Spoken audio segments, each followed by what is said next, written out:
What drove Martha J. to live in Alaska? In her own words, she says she fell in love with this Arctic paradise thanks to its landscapes and countless animal species that roam freely across the land. Martha describes some places of the great Alaskan outdoors as wild, untouched frontiers, where the hand of man and the dangers of humanity have not yet arrived, where the scarcity of the sun forces its inhabitants, be it animal, plant, or human, to be smarter and cooperate. The things I've seen here on an everyday week, I promise, can amaze you. But the story that interests us today started in the early morning when Martha J. heard strange noises on her porch.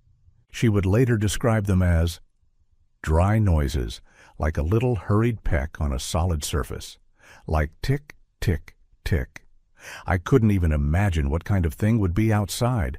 I'd just woken up. But considering I'd recently lost my poor cat, Gibson, I didn't have time to doubt. Of course, I was careful. You have to be especially careful when you live far from other houses, like I do, as you never know if that thing on your door is a neighbor or a dangerous animal or an ill-intentioned person. So slowly I peeked from my door, and what I saw brought me instant relief. There it was, little Gibson, his fur ruffled and covered by the snow like a little pastry.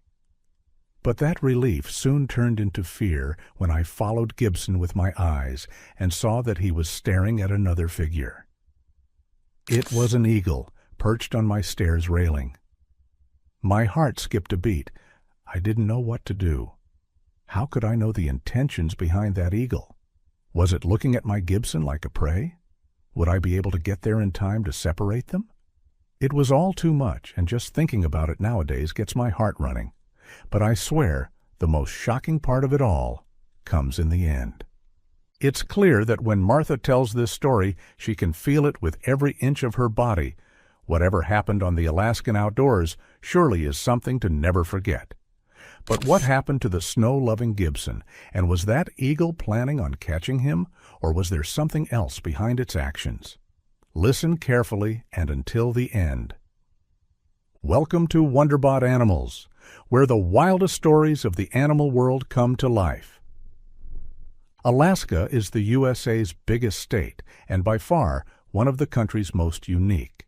Known for its wild, untamed forests, covered far and wide by pines and moss and century-old vegetation, and a curious array of wildlife like no other, from the big to the small, from the moose to the ermine, and not excluding the noble and mighty eagle that soars across its pale blue skies. You might imagine Alaska as a snow-covered desert, frozen year-round, but there's way much more to it, and those who live their lives in this humbling climate can tell you that you might get used to the wonders of the Alaskan wild, especially its creatures. The animals were precisely one of the reasons that attracted the cold climate-loving Martha J. to this wonderland of solitude and coolness. When she received an opportunity to work as an online consultant, she realized that it was the perfect time to let her eccentricities roam free and finally move to the place she'd always dreamt of, Alaska, where her job and her climate would allow her to live alone and happily surrounded by her two best friends, Gibson and Noah, a couple of fur-heavy cats who loved the snow as much as she did. Well, I was already used to the cold, being born in a northern state, Martha tells. But of course it was a whole different thing once I came to Alaska. But one thing I remember clearly, it's the morning sky. I'd never seen anything like it before. That and the air that felt immediately invigorating. Here, I'm living in a fish town, so it's not unusual for me to see all sorts of animals around the zone that are on their way to take some fish for their families. And I really mean it when I say I've seen a bit of everything. Martha tells us with a fond smile that one of the animals that had her the most shocked were the foxes, which she described as a strange and smart mix of a dog and a cat and a crow. Many times she'd woken up in the morning only to see a family of foxes walking outside her home, sniffing around her door, or returning to the forest after noticing that they'd been seen. But if I had to speak about an encounter that definitely changed me, that would be the eagles that live on the top of a dead tree half a mile from my place. She recalls, I was more used to seeing eagles only on the beach side, hunting for fish with ease, or far from where humans lived. They are careful and intelligent animals, but the very sight of them can fill you with optimism. I think I was driving back to my home the first time I saw them. It was the early afternoon. Suddenly, I had to stop. There was something blocking the road. It was a large and proud bald eagle that was trying to open its wings in order to fly again. But it couldn't. That eagle wasn't able to take off, and I began to worry, as the animal lover I am. I stepped out of the car and greeted the animal. "Are you hurt?" I asked.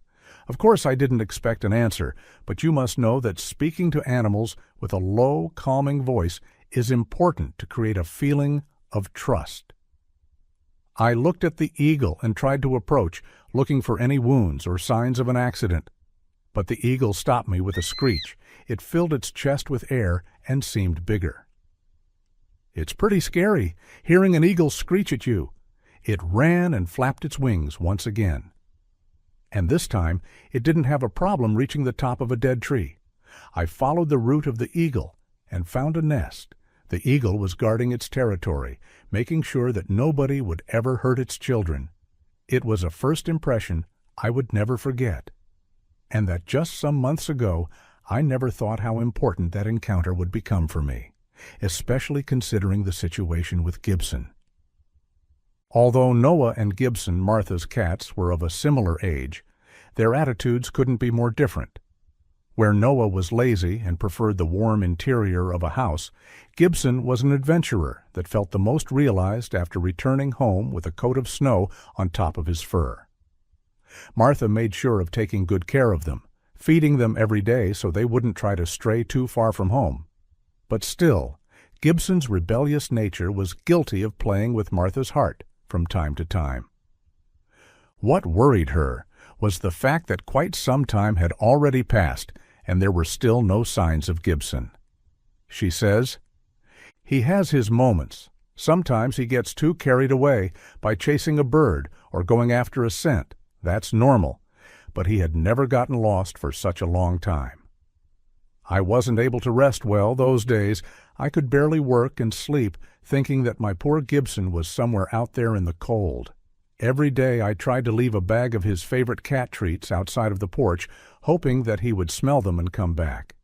But I guess those treats must be really good, because I had all sorts of animals coming to take them away. Foxes, deers, wildcats. I even think I once saw a bear not too far away from my home. So I had to stop doing it. I didn't want to break any rules by feeding the wildlife, so I could only pray that Gibson would remember the way back home. By the time Martha had stopped putting cat treats on her porch, some visitors had already become used to the zone where she lived, among them the previously mentioned family of bald eagles. Martha says that having them nearby was a relief of some sorts. I don't know why, she tells us, but whenever I saw them flying gracefully over the trees of my area, I felt some sort of hope. I decided to understand their presence as something positive. With time, those eagles too stopped acting overcautiously around Martha. Of course, they kept their distance, mostly by standing on the highest part of the trees, but they didn't fly away immediately whenever they saw her. She decided to think of that as an opportunity to distract herself by returning to one of her old hobbies, photography. For a while, she immersed herself fully in the art of capturing the majestic quietness of the Alaskan outdoors, and sharing her pictures with her local community often got her lots of praise. Her secret, she reports, just following the eagle's flow.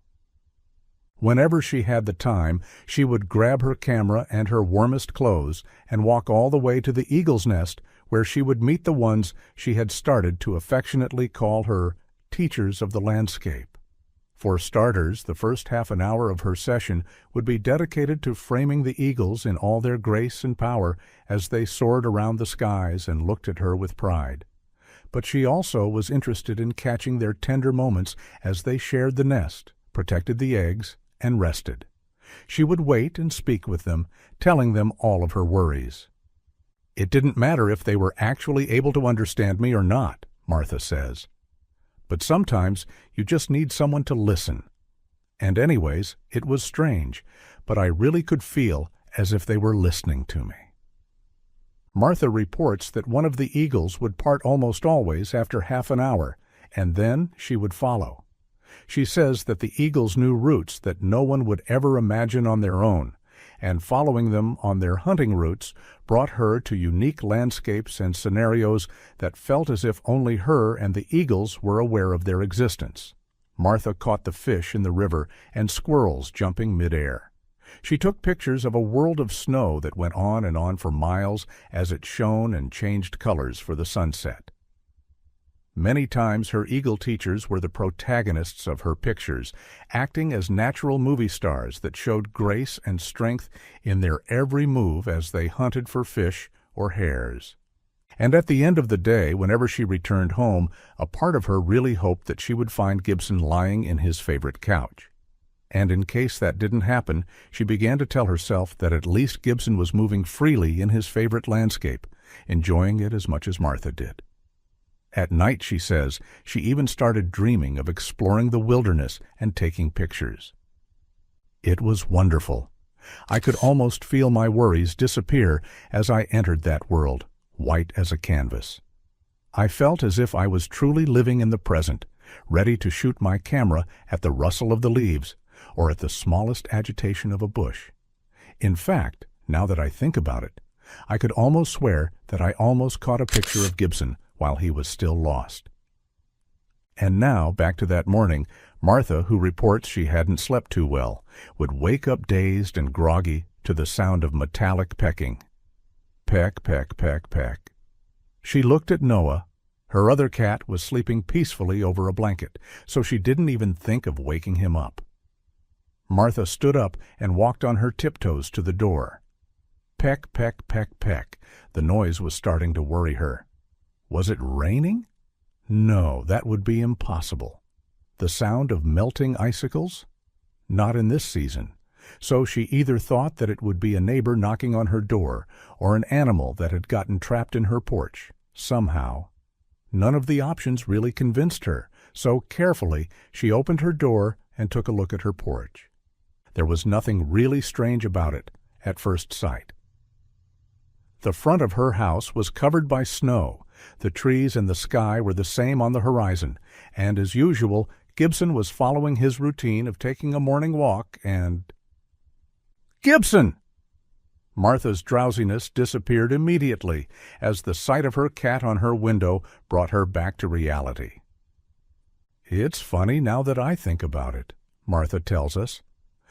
I was probably more scared than my baby Gibson.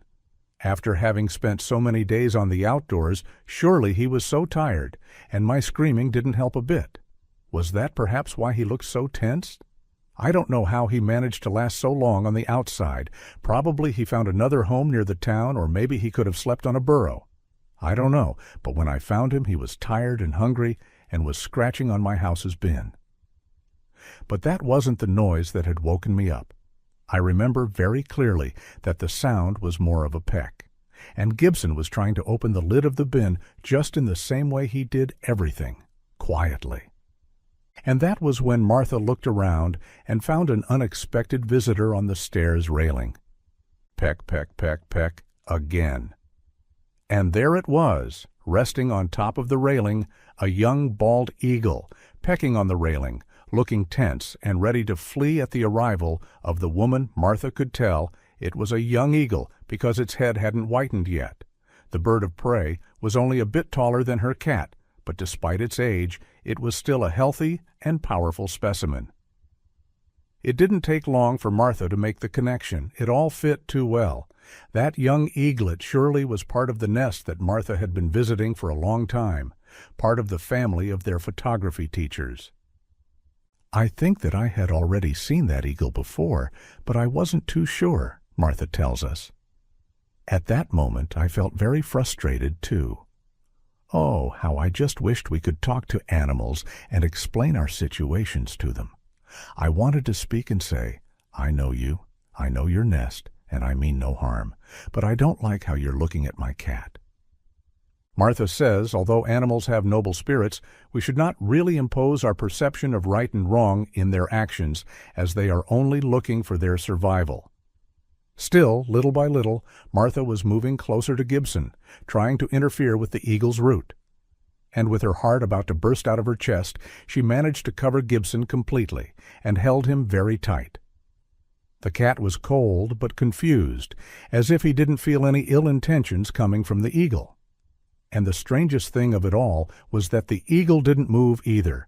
Martha's jump had startled the bird, but instead of flying away, it stood still and made eye contact with Martha and her cat for a while. The Alaskan woman reports that she didn't know if a second or a minute had passed, but the time she locked eyes with the young eagle felt like an eternity, as if she had been chosen by that family of birds, and as the bald eagle flew back to its nest, Martha says she felt liberated, freer than ever, and in connection with nature. The afternoon after that encounter, Martha made sure to take her cat to the vet so they could examine Gibson and give him some vitamins. While waiting, she realized that the town's community was hosting a photography contest centered around the landscape and the local wildlife. It was the perfect opportunity for Martha to share her pictures. But the most amazing thing came while she was going through the photographs, and she noticed how many times the eagle that had just visited her porch appeared in the nest with its family. Thanks to her efforts while exploring, Martha had arranged a great collection of photographs, and most of them showed the delicate side of the bald eagles, not only their might and hunting capacity, but also their tenderness, intimacy, and responsibility as they cared for their eaglets throughout their different phases. As Martha finishes telling us this story, her eyes shine as if she's living through it all once again. The worries and the fear, the excitement and the clarity. I swear I can feel it all once again. Alaska has changed my life for the better. Here I live. Experiences in my everyday life that most wouldn't be able to dream about. And even though some people say that it might be lonely, I disagree. The Alaskan outdoors are wide and go as far as the eye can see. But if you know how to look for the right company, then you will never be alone. Every day I wake up surrounded by Gibson and Noah, my dear cats, and at least once or twice a week I pay a visit to the teachers that have not only taught me about photography, but about life. The bald eagles. I might never know what happened to Gibson while he was lost, and I might never know what the young eagle was trying to tell me while we stared at each other. But my life is going in a good place, and that's all that matters, Martha says with a smile as her story comes to an end. Isn't it incredible how even good things can come out of such tense and dangerous situations? Surely that's not the last time we'll hear of Martha and the Alaskan outdoors, so stay tuned and don't forget to follow our channel for more animal news.